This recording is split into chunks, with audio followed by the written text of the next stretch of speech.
Hello everyone, क्या हाल चाल है आप सबके। तो चलिए स्टार्ट करते हैं आज एक नया वीडियो। आपको मालूम होगा कि पॉलिनोमियल्स चैप्टर हम सॉल्व कर रहे हैं क्लास 10 का। उसकी जो फर्स्ट एक्सरसाइज है वो मैंने अपलोड कर दी है, तो उम्मीद है कि आपने देखी होगी। तो चलिए आज स्टार्ट करते हैं एक्सरसाइज 2.2 पॉलिनोमियल्स का, जो कि क्लास 10 का एक चैप्टर है। तो चलिए सॉल्व करते हैं इसको। पहले क्वेश्चन पढ़ लेते हैं कि क्वेश्चन पर माने कि find the zeros of the quadratic polynomials and verify. हमें ये क्वाड्रेटिक पॉलिनोमियल दे रखी है और इस क्वाड्रेटिक पॉलिनोमियल्स के जीरोस हमने फाइंड करने हैं और उसके बाद उसको वेरीफाई करना है। तो चलिए स्टार्ट करते हैं। और एक बात, मैंने ये क्वेश्चन जो है ये मैंने शॉर्ट में लिखा हुआ है, आप इसको बुक से पूरा रीड कर लें, ठीक है। तो चलिए स्टार्ट करते हैं। तो क्वाड्रेटिक पॉलिनोमियल दिए x² - 2x - 8। तो इसके हमने जीरोस फाइंड करने हैं। तो जीरोस कैसे फाइंड करेंगे हम? फैक्टराइजेशन मेथड से, ठीक। तो ये क्वेश्चन है हमारे पास x² - 2x - 8, इसके हमने जीरोस निकालने हैं। तो चलिए स्टार्ट करते हैं। मैंने कहा आपको कि जीरोस निकालने के लिए हमें फैक्टराइजेशन मेथड जो है यहां पर अप्लाई करना पड़ेगा। तो देखो, इसको निकालने के लिए थोड़ा सा हमें समझना पड़ेगा कि ये किस तरीके से निकलेगा। थोड़ा सा वीडियो लंबा बनने वाला है, लेकिन फर्स्ट क्वेश्चन है तो आराम से करेंगे, समझ के करेंगे। और जो बाकी जो आगे जो क्वेश्चंस होंगे उनमें हम स्पीड रखेंगे, लेकिन इसमें हमें थोड़ा सा समझना पड़ेगा कि कैसे हम जीरोस निकालते हैं। देखो, मान लो ये जो है ये मेरी फर्स्ट टर्म है, ये मिडिल टर्म कह सकते हैं, और ये लास्ट टर्म है ना। ये मिडिल टर्म है क्योंकि बीच में। अब रूल ये है कि जब भी फैक्टराइजेशन मेथड से आप क्वेश्चन सॉल्व कर रहे हो तो जो मिडिल टर्म है उसको आपने क्या करना है, उसको आपने तोड़ना है, उसको स्प्लिट करना है, ठीक है। अब मिडिल टर्म क्या है यहां पर? सपोज 2 है, वेरिएबल को काउंट तो करेंगे नहीं हम, ठीक है। तो देखिए 2 है। अब मुझे 2 को तोड़ना है। मुझे 2 को जब तोड़ेंगे, जब मैं 2 को तोड़ूंगा तो 2 डिजिट बनेंगे, 2 नंबर बनेंगे, है ना। देखो ना, 2 को तोड़ने के लिए पॉसिबल जो तरीके वो क्या होंगे? या तो मैं 2 को तोड़ के 2 + 0 करूंगा, या मैं 1 + 1 कर सकता हूं, सॉरी 1 + 1 कर सकता हूं, या 3 - 1 कर सकता हूं, या 2 कर सकता हूं मैं 4 - 2 कर सकता हूं, 5 - 3 कर सकता हूं, 6 - 4 कर सकता हूं, है ना। इस तरीके से बहुत सारे नंबर, अनकाउंटेबल नंबर्स बनेंगे इस तरीके से। 7 - 5, 8 - 6, 9 - 7, 10 क्या होगा 10 - 8, है ना। इस तरीके से चलता रहेगा आगे। ये 2, ये जो बीच वाला ये 2x है ना, इसको मैं तोड़ रहा हूं, समझना ध्यान से। और जब मैं तोड़ूंगा तो ये कुछ इस तरीके से बहुत सारे नंबर हम बना सकते हैं, बहुत सारे नंबर बना सकते हैं। लेकिन हमें सब नंबर नहीं लेने हैं, हमें सभी नंबर नहीं चाहिए। हमें कोई 2 नंबर से मतलब है, कोई भी 2 नंबर से मतलब है। लेकिन वो 2 नंबर कौन से होंगे? वो 2 नंबर वो होने चाहिए जिनको मल्टीप्लाई करने के बाद आंसर हमारा 8 आए। यानी कोई भी मिडिल टर्म को जब आप तोड़ोगे, तोड़ने के बाद 2 डिजिट बनेंगे, है ना। देखो ना, अगर मैं ये मार्कर तोड़ता हूं, अगर मैं इसको तोड़ूंगा तो 2 हिस्से बनेंगे ना। तो इसी तरीके से जब मैं 2 को तोड़ूंगा तो कुछ इस तरह से बहुत सारे नंबर बन सकते हैं हमारे। लेकिन हमें सारे नंबर नहीं लेने हैं, हमें कोई 2 नंबर लेने हैं। लेकिन वो 2 नंबर कौन से होने चाहिए? उन दोनों नंबर्स को जब हम मल्टीप्लाई करें तो हम उसका, उन दोनों का आंसर जो है वो लास्ट टर्म यानी यहां पर 8 है ना, तो लास्ट टर्म जो भी हो उसके इक्वल आना चाहिए। तो चलिए इनको मल्टीप्लाई करते हैं। अगर मैं 2 को मल्टीप्लाई 0 से करता हूं तो 0 आंसर आएगा। अगर मैं 1 को 1 से करता हूं तो 1 आएगा, 3 को 1 से करता हूं तो 3 आएगा, 4 को 2 से करूंगा तो 8 आएगा, 5 को 3 से करूंगा तो 15 आएगा। इस तरीके से देखो 24, 35, 48, इस तरह से बहुत सारे नंबर हैं। लेकिन अब देखो, मुझे वो 2 नंबर चुनने थे जिनको मल्टीप्लाई करने के बाद मेरा आंसर 8 आता। तो देखो कहां आया 8, 4 और 2, यानी ये 2 नंबर्स वो हैं जो मुझे चाहिए। ओके, समझ आई यहां तक बात? अब चलो आगे देखते हैं आगे क्या करना हमने।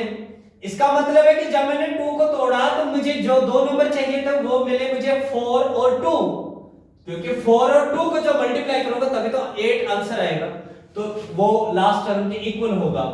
तो चलिए अब क्या करेंगे, 4 और 2 में बड़ा वाला नंबर कौन सा होगा? 4 और 2 में बड़ा वाला नंबर कौन सा है? 4 और 2 में बड़ा वाला नंबर 4 है ना। तो 4 के साथ मैं क्या करूंगा, यहां पर देखो x स्क्वायर माइनस, ये जो माइनस है माइनस में रखूंगा 4 के साथ, और 2 के साथ प्लस रखूंगा। तो देखो माइनस प्लस माइनस, तो 4 में से 2 माइनस करेंगे तो 2, और साइन रहेगा 4 का, क्योंकि 4 बड़ा है तो बड़े के साथ जो साइन होगा वही यहां पर रहेगा। ओके, और साथ में आएगा -8। इतना समझ आया? अब देखो बस यही यहां तक आपको थोड़ा सा ध्यान से सॉल्व करना है, आगे क्वेश्चन जो है बिल्कुल इजी है। अब देखो यहां पर मैं इन दोनों का पेयर बना लेता हूं और इन दोनों का पेयर बना लेता हूं। आपने ऐसा करना नहीं है, मैं समझाने के लिए कर रहा हूं, आपने ऐसा करना नहीं है। तो देखो इन दोनों का मैंने पेयर बनाया, अब मुझे इन दोनों पेयर में से कॉमन लेना है। तो कॉमन क्या आएगा यहां पर? कॉमन का मतलब जो दोनों जगह हो, और दोनों जगह होने के बाद हम उनमें से एक एक बाहर निकाल लें, वो कॉमन होता है। तो यहां पर कॉमन क्या आएगा? x यहां पर भी है, x यहां पर भी है, तो मैंने x को कॉमन ले लिया। और x स्क्वायर था, तो अगर x स्क्वायर का मतलब यहां पर x 2 है, तो 2 में से एक मैंने ब्रैकेट के बाहर लिया, एक अंदर बच गया, माइनस अब 4 और x, तो 4 और x में कॉमन क्या लिया मैंने? x लिया ना, तो बचा क्या? 4। अब देखिए ये दो सॉल्व हो गए, अब इन दोनों को सॉल्व करते हैं। अब यहां पर कॉमन क्या आ सकता है? यहां तो 2 सॉरी यहां पर तो x है, लेकिन यहां x तो नहीं है ना, तो मैं x तो कॉमन नहीं ले सकता, मुझे वो चीज लेनी है कॉमन जो दोनों में हो। लेकिन अब यहां पर दोनों में कॉमन क्या होगा? यहां पर 2 है, यहां पर 8 है, यानी 2 जो है 8 का फैक्टर है ना, या यूं कह सकते हैं 8 जो है 2 का मल्टीपल है, यानी 8 जो है 2 के टेबल में आता है। तो मैं क्या करूंगा यहां पर, x तो मैं कॉमन ले नहीं सकता, बट मैं अगर 2 कॉमन ले लूं तो 2 के साथ क्या बचेगा? x, तो x ब्रैकेट के अंदर रहा, और प्लस माइनस माइनस, यहां ध्यान से बच्चे यहां पर कई बार डायरेक्ट कर देते हैं, यहां पर चांसेस होते हैं गलती करने के, तो आपने इनको मल्टीप्लाई भी करना होता है, प्लस माइनस माइनस। अब 2 को किससे मल्टीप्लाई करूंगा तो 8 आएगा, तो 4 से करूंगा ना, 2 4 जा 8। अब देखो ये जो ये वाली टर्म और ये वाली जो है ये सेम अगर आती है तो मतलब क्वेश्चन आपका बिल्कुल एक्यूरेट है। ओके, हमारे ये दोनों सेम आए मतलब क्वेश्चन हमारा बिल्कुल सही है। अब आगे क्या करेंगे, हम इन दोनों में से कॉमन ले लेते हैं, तो x - 4 और यहां पर ये वाला x और प्लस ये वाला 2। ओके, अब मैं सॉल्व करूंगा तो either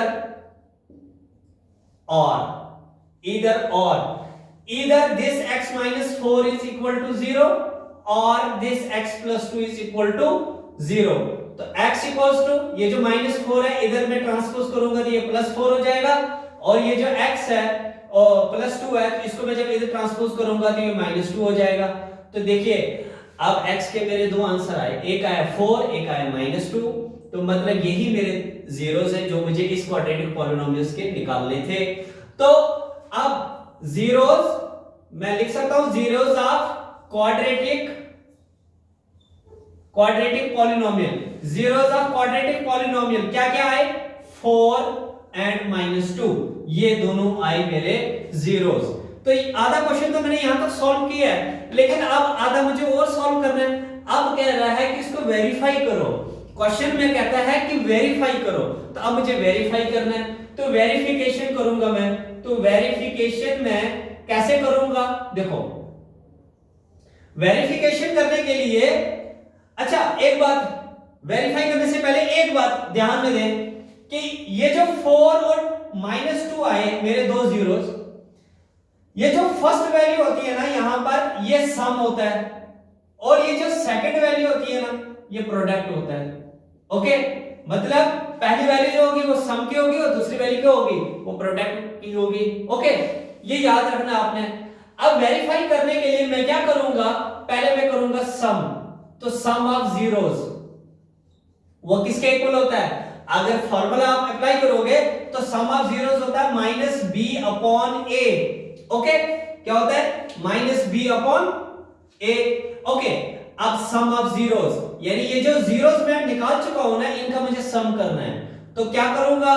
4 प्लस माइनस 2, क्योंकि मैं सम कर रहा हूं, सम मींस प्लस करूंगा, तो 4 प्लस माइनस 2 इक्वल्स टू, अब देखो माइनस और b, अगर b देखेंगे ना, b क्या वैल्यू है? देखो यहां क्वेश्चन में अगर फोकस करें हम, तो देखो ये जो वैल्यू होती है ना, ये वाली, ये a की होती है, और ये वाली वैल्यू b की होती है, और ये वाली वैल्यू c की होती है।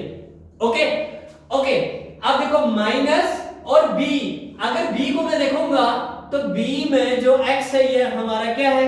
वेरिएबल है, और -2 क्या है? इसका कोफिशिएंट है ना? कोफिशिएंट है ना?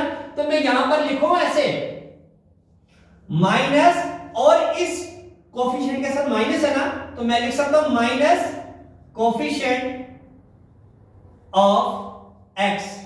ओके, और डिवाइडेड बाय, देखो माइनस, मैंने बोला माइनस b और a, अब देखो ये a की वैल्यू है, देखो ना मैंने आपको बताया ना, ये जो है ये a की वैल्यू है, ये जो है ये b की वैल्यू है, और ये c की वैल्यू है। ओके, अब मुझे यहां पर a की वैल्यू चाहिए, a यहां पर x स्क्वायर है, x स्क्वायर का कोफिशिएंट कुछ नहीं है तो 1 है ना? तो मैं क्या लिख सकता हूं यहां पर? मैं लिख सकता हूं, और ये जो x स्क्वायर है इसका कोफिशिएंट अगर 1 है तो वो किसका होगा? पॉजिटिव होगा, क्योंकि पीछे साइन कोई नहीं है। तो मैं लिख सकता हूं coefficient of x square. Okay, ये जो b है ना, ये x का कोफिशिएंट है, और ये जो a है ये x स्क्वायर का कोफिशिएंट है, वही लिखा मैंने यहां पर। चलिए आप देखिए आगे, 4 प्लस माइनस माइनस 2, अब यहां पर वैल्यू लगाते हैं। देखो पहले ये माइनस और माइनस कैंसिल कर ही लो, पीछे क्या बचा? कोफिशिएंट ऑफ x, तो x का कोफिशिएंट क्या है? 2 है ना? वैसे यहां पर मुझे इसको नहीं करना चाहिए था, अभी कैंसिल नहीं करना चाहिए था, क्योंकि आपको कंफ्यूजन हो जाएगी। तो मैं करूंगा माइनस और माइनस और कोफिशिएंट ऑफ x, तो कोफिशिएंट ऑफ x क्या है? 2 है ना? तो 2, एक्चुअली -2 है तो वही लिख रहा हूं ना, -2, और divided by a, coefficient of x square, x square का कोफिशिएंट कुछ नहीं है तो 1 है, तो 1 लिख लो आप। अब देखो मैं यहां कर रहा हूं आगे क्वेश्चन, अब देखो 4 - 2 क्या हो गया? 2 इक्वल्स टू, अब यहां पर कैंसिल कर सकते हैं हम, माइनस से माइनस कैंसिल कर दे तो 2/1 का मतलब 2 ही होता है, क्योंकि किसी नंबर के नीचे अगर कुछ नहीं है तो क्या होगा? 1 होगा। ये निकाला मैंने सम। अब निकालूंगा प्रोडक्ट। क्या निकालूंगा? प्रोडक्ट। तो मैं निकालूंगा अब product of zeros, product of zeros. तो अगर देखा जाए तो प्रोडक्ट ऑफ जीरोस का फॉर्मूला होता है c/a, जैसे इसका था -b/a सम का, तो प्रोडक्ट का जो फॉर्मूला है वो है c/a। अब देखो प्रोडक्ट करना मुझे, कौन किन का प्रोडक्ट करना है? जीरोस का। तो जीरोस क्या निकले मेरे? 4 और -2, इनका मुझे प्रोडक्ट करना है, तो 4 × -2 इक्वल्स टू, अब देखो c की वैल्यू, c मैंने क्या बताया आपको? c ये है। अब c में जो है ना वेरिएबल टर्म तो नहीं ना यहां पर ये कांस्टेंट टर्म है। कौन सी टर्म है ये? जिसके साथ वेरिएबल नहीं है ना, जिसकी एक अपनी वैल्यू है, जिसको बोलेंगे कांस्टेंट वैल्यू है, उसको बोलेंगे कांस्टेंट टर्म। क्या बोलेंगे? Constant term. तो अब यहां पर देखो c हमारा क्या है? -8 है ना, तो मैं क्या लिखूंगा इसका? c का क्या लिखूंगा मैं लिख सकता हूं constant term divided by a की वैल्यू कितनी है? अगेन 1 है ना, ठीक है। अब देखो 4 × 2 कितना हो गया? -8, और कांस्टेंट टर्म यहां पर क्या है? -8 है ना, तो मैं इसको लिख सकता हूं -8 और डिवाइडेड बाय 1 का मतलब कुछ भी नहीं। जब डिनोमिनेटर में अगर आपको कोई नंबर नहीं है तो मतलब 1 है। तो अब देखो मेरे जो सम के लेफ्ट हैंड साइड, आप यहां लिख सकते हैं left hand side equals to right hand side, और प्रोडक्ट का लेफ्ट हैंड साइड जो है वो राइट हैंड साइड के इक्वल आया। तो जब आपका सम और प्रोडक्ट का लेफ्ट हैंड साइड और राइट हैंड साइड इक्वल आए तो मतलब वेरीफाई हो गया। ओके, तो ये था क्वेश्चन एक्सरसाइज 2.1 का फर्स्ट क्वेश्चन का फर्स्ट पार्ट जो है वो सॉल्व किया। वीडियो थोड़ा लंबा जरूर बना है, लेकिन थोड़ा सा डिटेल से मुझे एक्सप्लेन करना मैंने बेहतर समझा, तो उम्मीद करता हूं कि आपको समझ आया होगा। नेक्स्ट वीडियो में अब मैं स्पीड से इन क्वेश्चंस को सॉल्व करूंगा। उम्मीद है कि आपको ये क्वेश्चन समझ जरूर आया होगा। तो मिलते हैं अगली वीडियो में, तब तक के लिए good bye, have a nice day.